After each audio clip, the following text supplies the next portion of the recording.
Thursday, May 28th, 6th period.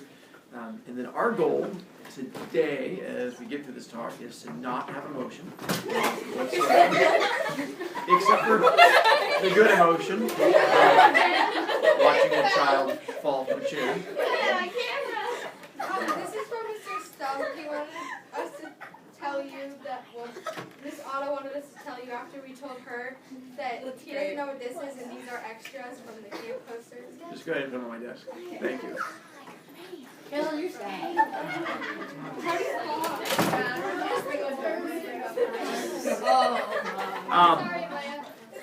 To do the speedy version, where did I leave off with you guys yesterday?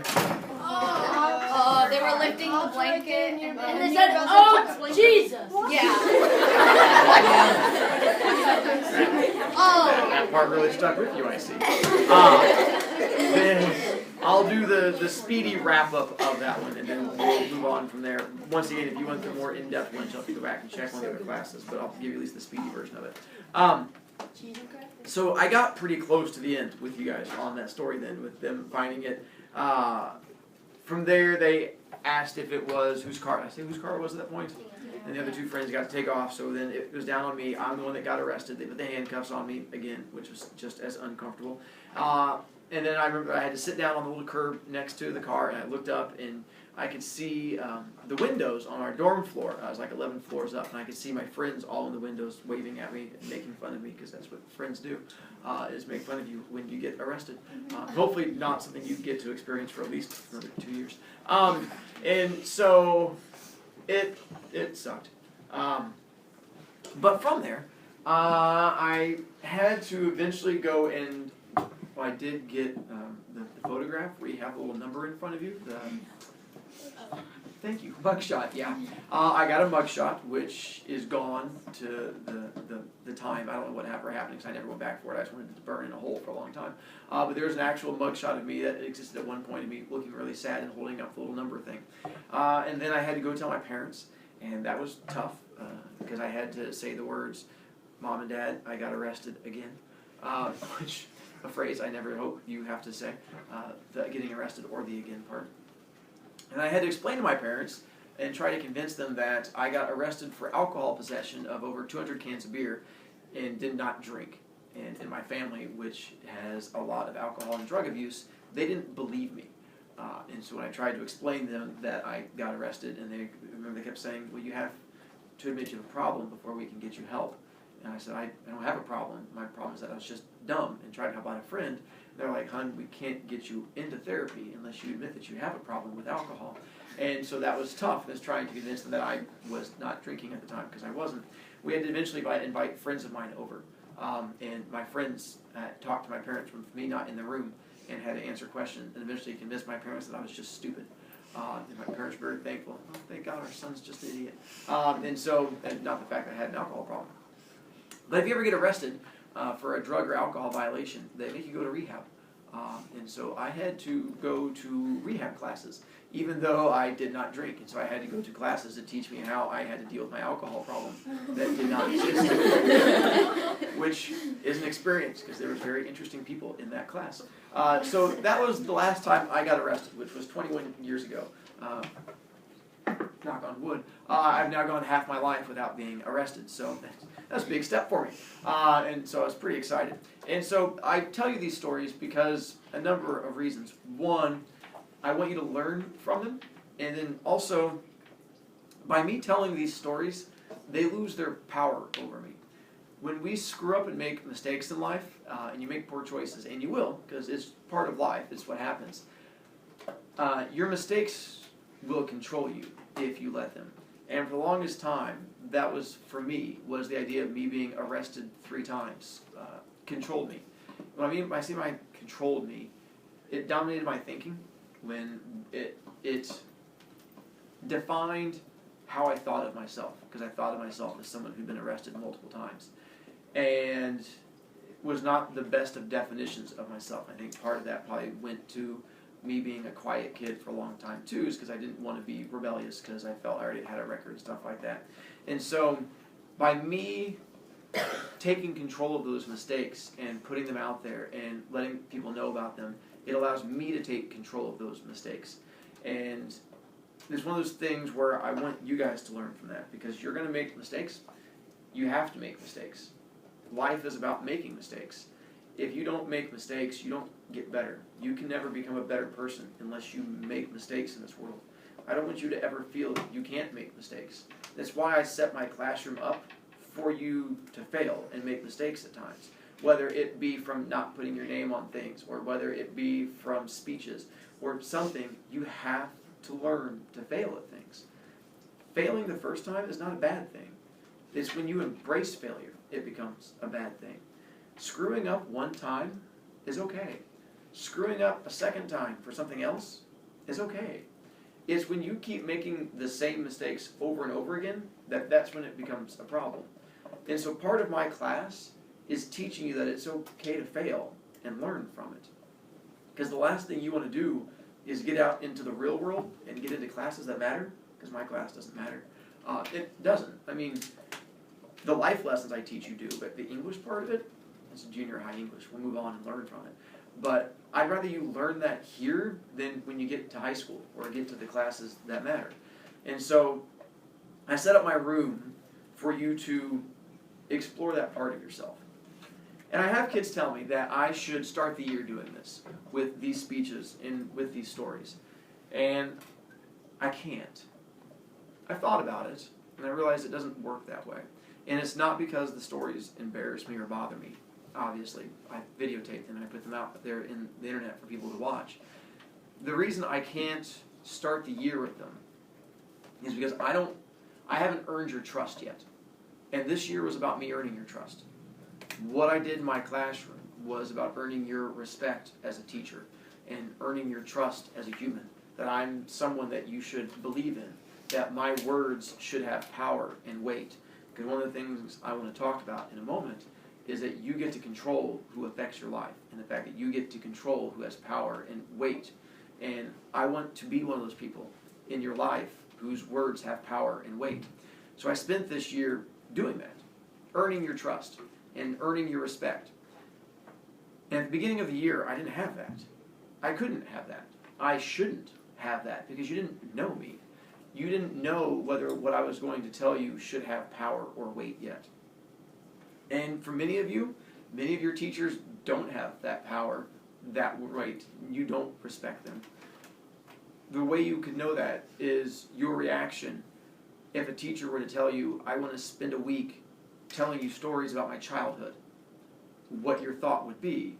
And if your first thought is, I'm going to go hit my head against the wall until it bleeds, then that means that teacher has not earned your respect, and that teacher has not earned that from you. And the fact that I'm able to say, hey, let's spend a week listening to me talk about my childhood, and the fact that you not only don't revolt and attack me with pitchforks, but the fact that you come in by the swarm, apparently, to listen to it, means that I've earned that respect, which is something that I push for. So I end the year with it instead. And I think by ending the year with it, it gives it that much more weight. Because if I started the year with it, you wouldn't be able to give it the importance that it does. And I have a lot of different things I want to get across. And my brain will jump around a lot here as we go through and do this information. Part of it is my don't know what stories I want to do with you, because in my brain I have 5 days worth of stories and 1 day worth of time to give them to you.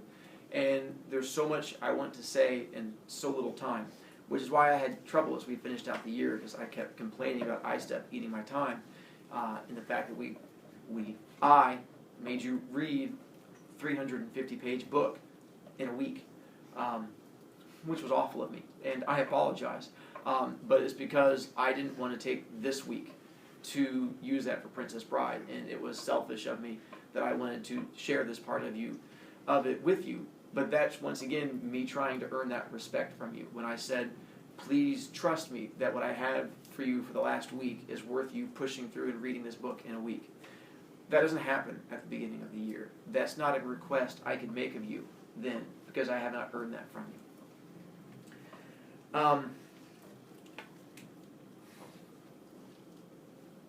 We get to control who influences us in life. It's part of the choices that we get to make. We get to decide who the important people are in our lives. To go back to the gospel according to Larry, and I hate to bring actual learning in, I apologize. This is one of the things that Josh brings up when he was making fun of Todd Terrific, and the fact that we should control who gets to influence us. You do. And that was something I learned from my mom when I was a kid. One of the things I learned from my mom is I got bullied a lot when I was a kid.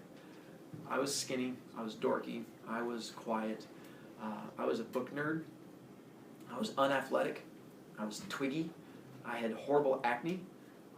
Just about anything a bully wanted to make fun of somebody for, I pretty much hit it on the head. I was a bully's dream when it came to attacking people. And so I got bullied quite a bit. And it was painful. But what stuck with me was one day I got made fun of by a kid named Chad in my PE class who routinely tormented me. And the day he did it, we were in PE, and he made fun of my acne in front of girls, and they laughed at me. And it hurt. But I remember that day I was at home, and I was upset, because that's what happens when people make you feel bad about yourself. And my mom came in to talk to me. She asked what happened, and I told her. I was like, well, at school today, and Chad made fun of me and my acne and stuff like that, and it sucks. I remember Mom asking me, did you not know you have acne? And I said, no, I know. She goes, so it wasn't new information? I go, no. She goes, oh. She goes, do you like Chad? I go, no, he's a jerk. She goes, oh. She goes, so he's important in the school? I went, no, he's kind of a turd. She goes, oh. She goes, then, hon? I go, yeah. She goes, why do you care? I said, what? She goes, why do you care what this kid says about you? And I was like, because he's popular, and the other kids listen to him, and he made girls laugh at me. And she goes, do you like those girls? I said, no, I don't know them. And she goes, do you care about them? I was like, not really. She goes, then why do you care if they laugh at you? I was like, I don't know, because people laughed at me.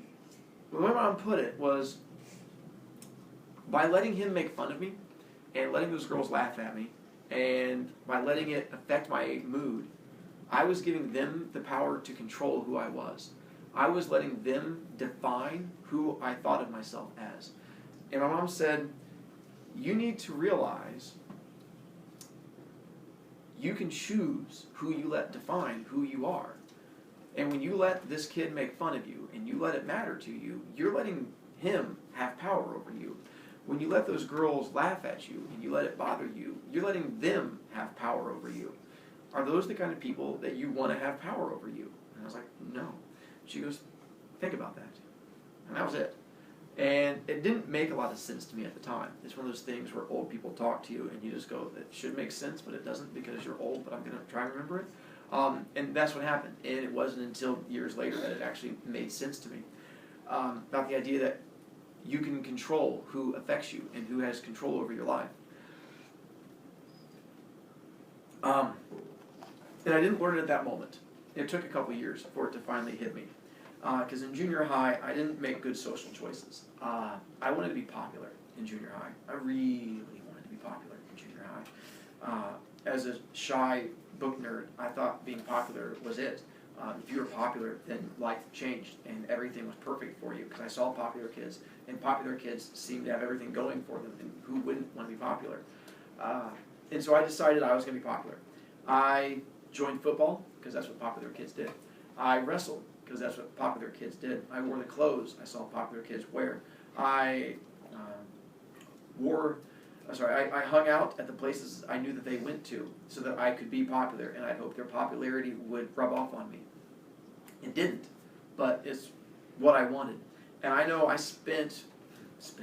wasted my junior high years striving to be popular. Because I had not learned what my mom had taught me at that time. Her words didn't have enough strength for me.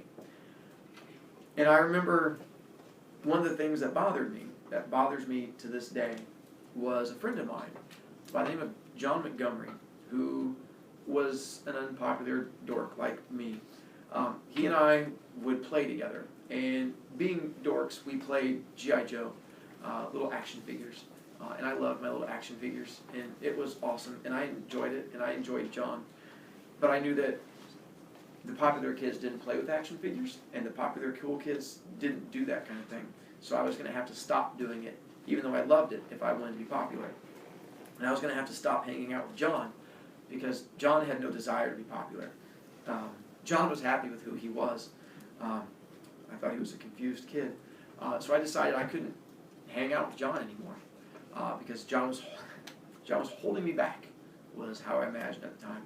And so I remember the day he called to hang out and talk to me. And I made my younger brother, who's 2 years younger than me, answer the phone.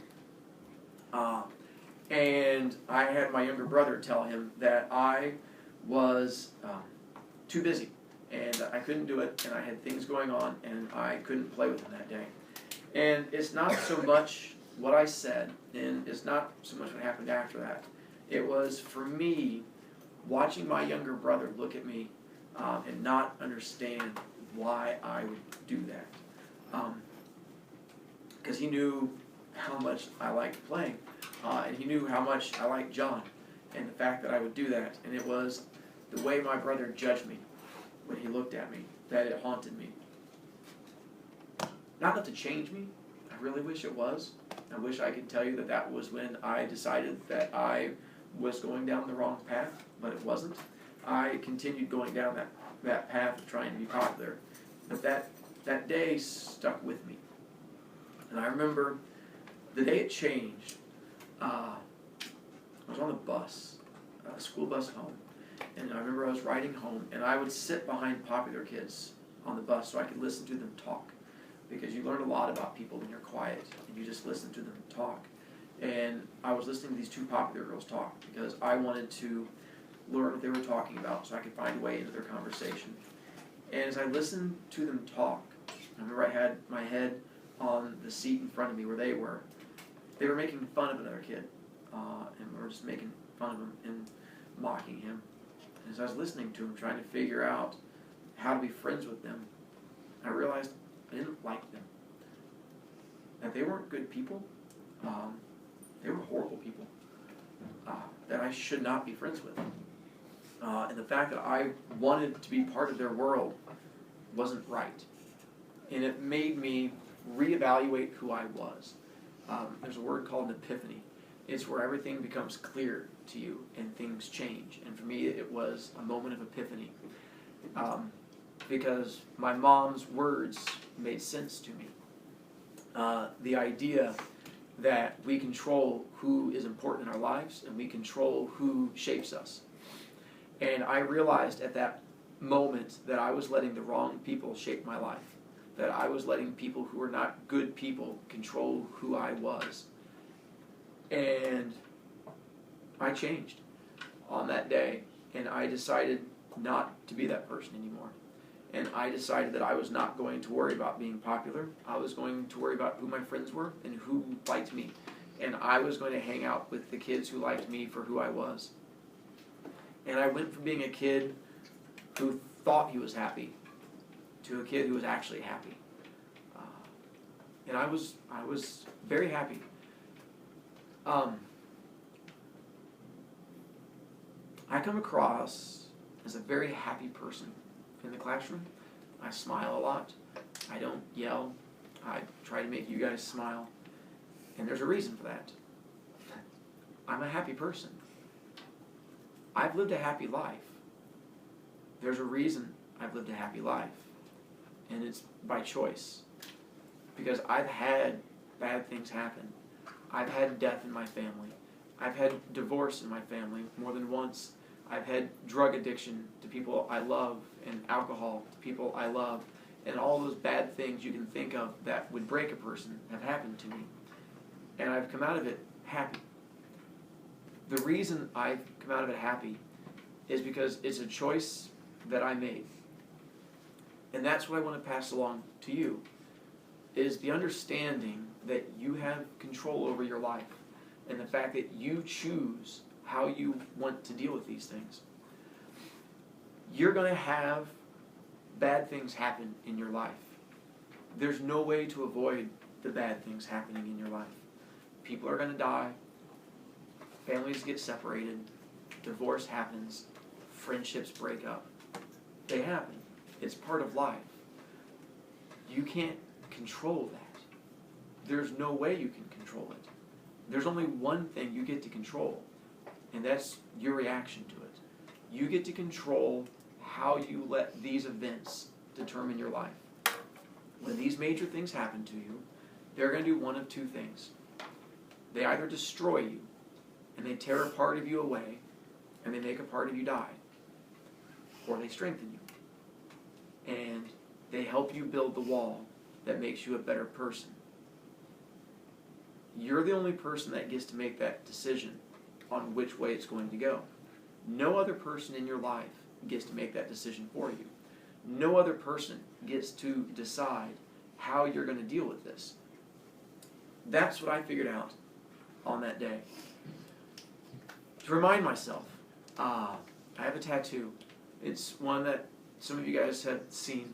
It's on the back of my leg. It's a smiley face, which I get made fun of because I'm a grown man with a smiley face on his leg, but it doesn't bother me whatsoever. Around the smiley face is a Latin phrase. It's this Ignis Aurum Probat Misericordia Forte Heroes. And it's made out of a snake wrapped around the smiley face. And the phrase basically means life will do its best to destroy you. If it doesn't destroy you, it strengthens you. Because I've been through hardship.